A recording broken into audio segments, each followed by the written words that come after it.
Bonjour, bonjour les Camerounais. C'est votre star Ina Labaka. Cameroun Tour. Aujourd'hui, nous sommes à l'Est, une fois de plus. Nous sommes à Dimako. Et vous aurez remarqué, nous sommes dans le campement du peuple pygmée, un peuple valorisé au Cameroun de par sa culture de forêt, de par sa sagesse de guérison, des bois, de par son animisme. Vous aurez aussi certainement remarqué que nous avons à côté de nous la valeureuse Ina, qui est surtout très en joie. Je suis venu jusqu'ici pour la rencontrer, elle et son peuple, afin que, ensemble, on puisse faire comprendre aux Camerounais et aux Africains que la culture camerounaise, elle est large, elle est diversifiée, mais dans chaque région, dans chaque ville, parfois, on peut retrouver des particularités. Ce peuple, ils ont une particularité. Vous avez d'abord remarqué que c'est un peuple qui, la plupart du temps, ils vivent dans des bois. Ils pratiquent ce qu'on appelle la culture de la forêt. Voilà, ils utilisent beaucoup des bois, des écorces, des feuilles. Ils sont remplis de plein de guérisons, de plein de guérisseurs et de guérisseuses, autant pour moi. Alors je vais laisser un mot à la valeureuse Ina pour qu'elle puisse saluer le public et qu'ensemble, cette initiative de Tour du Cameroun, que nous sommes venus juste la trouver ici, qu'elle a été émue, qu'elle puisse dire un mot avant que nous continuions. Ina, bonjour. Bonjour. Ça va? Ça va bien. Alors, tu vas dire un mot aux Camerounais qui te regardent. Oui. Et tu vas leur faire comprendre en 2 mots, c'est quoi votre culture, c'est quoi votre tradition. Oui, On t'écoute. Bonjour, bonjour les Camerounais. C'est votre star Ina Labaka. Oui. Oui. Elle est dans son village à Mayus. Je vous salue parce que on est en joie pour les étrangers qui sont arrivés chez nous dans le village. On vous remercie beaucoup. Vous avez une tradition particulière ici? Oui. Oui, vous faites quoi par exemple, je veux dire, à un moment où il y a, au cas de décès, vous faites comment avec des corps? Est-ce que vous retirez des crânes? Est-ce que vous faites comment? Bon, on utilise les écorces. Oui. Oui. Et on vit aussi par la chasse et le chant. D'accord. Oui. D'accord. Oui. Et en cas d'un décès, vous enterrez comment? Bon, enterrer. Oui. Pour enterrer Quelqu'un, vous faites comment? Bon, pour enterrer quelqu'un, on creuse la terre, non? Oui. Oui. On creuse la terre et on prend aussi le corps, on met... Vous mettez dans le cercueil d'abord? Non. Ok. Non. Ok, donc vous n'utilisez pas le cercueil ici? On n'utilise pas le cercueil. Ok, et quand vous enterrez comme ça, vous faites comment de la tombe? Vous abandonnez? On n'abandonne pas. Ok, vous faites comment après avoir enterré? On va toujours nettoyer chaque année, non? D'accord. Oui. Ok, et vous valorisez la personne là? Oui. Et une autre tradition qui est selon laquelle ici, est-ce que la nuit, on joue, on crie dans la nuit? Quand la nuit tombe ici, vous faites comment? Bon, on ne joue pas parfois dans la nuit parce que quoi, il y a les mauvais esprits qui marchent. Ok. Merci beaucoup. La valeureuse, la star Ina vous salue une fois de plus. Merci. Madame, Messieurs, nous étions dans l'édition, bien sûr, Tour du Cameroun. Par moi, Sa Majesté Ndia et toute ma communauté. Nous sommes venus rencontrer le peuple de l'Est, qui plus aussi un peuple que j'estime beaucoup dans leur façon de valoriser. J'ai à côté de moi leur valeureux chef aussi qui est représenté et qui, à un moment, va nous dire 2 mots. Allez-y, Majesté, nous sommes chez vous. Est-ce que vous avez quelque chose de particulier à nous dire par rapport à votre culture, votre tradition, au-delà de ce que votre fille voyante guerrière a souligné ici? Ok. Je dis bonjour d'abord à tous les étrangers qui sont venus auprès de moi.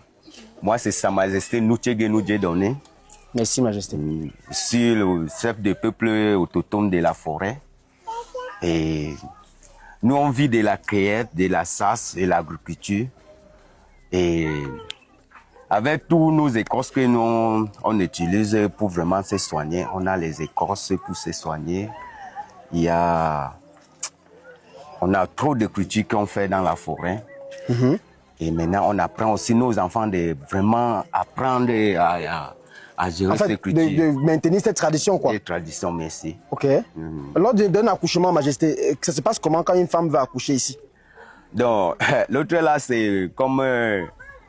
voilà, la médecine, c'est elle qui peut... Elle connaît comment une femme doit accoucher au village. D'accord. Ok, on a donc la première héritière guérisseuse ici. Voilà, elle est la guérisseuse de tout le campement. Elle est au-dessus de toutes les guérisseurs et guérisseuses. Nous avons pu avoir la chance d'être auprès d'elle. C'est un patriarche ici. Je vous rappelle que si je commence à les définir en termes d'arches, vous serez très étonné parce que ne la voyez pas tenir là. Elle va dans des arches très évoluées. Maman, est-ce que tu peux nous dire un mot, même si Majesté va peut-être traduire? Ganga abaka game pe buwo se ba ke ya ove meta pe e ba si kabini kele ba ke tete abue e ko fe ya sale fe awo to le ya gwaja ma ya do ya ti afe ya to fe anjo ganga poke dokita no mango mate po fe le kene akoto mbori ya le wa to fe ma ni e atindi e ajue. Donc, lorsque une femme est enceinte, Oui.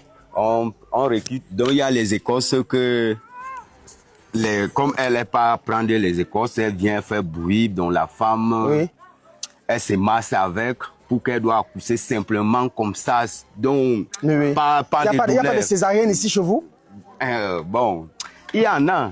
D'accord. Il y en a. Bon, quand la femme accouche, elle ne sent pas de douleur. De douleur. Parce que vraiment, l'écorce a bien travaillé. D'accord. Et c'est comme ça qu'on n'amène pas nos femmes à la visite au Poupous. Parce qu'on a une visite naturelle qu'on fait sur place au village. Vous voyez, voilà une tradition que nous recueillons ici. Ce peuple puissant de la forêt. Vous voyez, ici, on n'y a pas de visite prénatale de l'hôpital clinique, je sais quoi, mais la visite prénatale est naturelle. C'est chez la guérisseuse, c'est chez le guérisseur. Et c'est mystique, en fait. Vous voyez qu'il explique bien que la femme accouche ici sans douleur et sans rien du tout qui dérange parce qu'ils ont des notions, ils ont des écorces. Pourquoi nous sommes là aujourd'hui? C'est pour vous dire que Camerounais, Africains, le Cameroun, avec ses cultures, nous sommes aussi conscients que dans les autres pays d'Afrique, on a également des peuples comme ça qui pratiquent ces cultures-ci. C'est pour faire valoir la culture, la tradition camerounaise, surtout africaine, et montrer aussi aux gens que en Afrique, nous avons encore des socles, nous avons encore des héritages qu'il faut valoriser. Les gens ne savaient pas qu'une femme pouvait peut-être encore accoucher aujourd'hui sans aller à l'hôpital. Vous voyez, il y a des peuples qui pratiquent encore cela aujourd'hui. Et vous allez voir, ils sont nombreux là, ils n'ont pas de problème. Vous allez voir, il y a des mères de famille, il y a des chefs de famille là, ils font des enfants. Ils n'ont jamais eu un souci sur le plan des accouchements. Alors, qu'est-ce qu'on retient par là, Majesté? Est-ce que votre peuple que voici, est-ce qu'il y a de temps en temps où vous avez des conflits, bien votre peuple, c'est un peuple d'amour, de paix? Est-ce qu'il y a des conflits, bien il n'y a que la paix, l'amour, la joie ici? Vous utilisez quelle stratégie pour maintenir la paix dans votre peuple? Moi aussi, en tant que Majesté, je pourrais porter cette sagesse-là à mon peuple pour aussi maintenir la paix. Voilà. On vous écoute, Majesté. Donc, notre peuple, c'est un peuple qui est en tirance de l'amour. Oui. Parce que, bon, quand il y a un conflit, on part sur l'arbre. D'accord. L'arbre sacré, tout le monde passe s'asseoir pour vraiment diminuer ces conflits qui veulent entrer sur le peuple. D'accord. C'est